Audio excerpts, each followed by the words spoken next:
जय जगन्नाथ। आज मु चलली रिंग सेरेमनी को। आ रिंग सेरेमनी को ओडिया रे कौन कहते आपण माने कमेंट द्वारा जनईदेवे।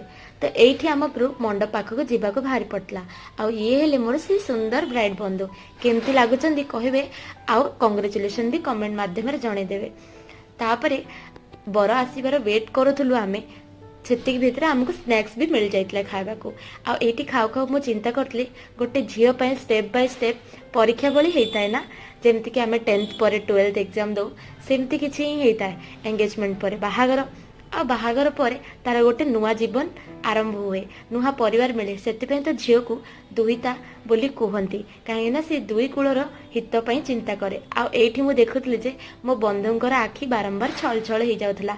केते जे कष्ट ना गोटे झीर जीवन कहले, किंतु समस्ते कांदी पकेबे बोलिकी से निज लुह को अटकेकी रखुले। आ समस्त सहित खुशी होते। चलतु कंग्रेचुलेसन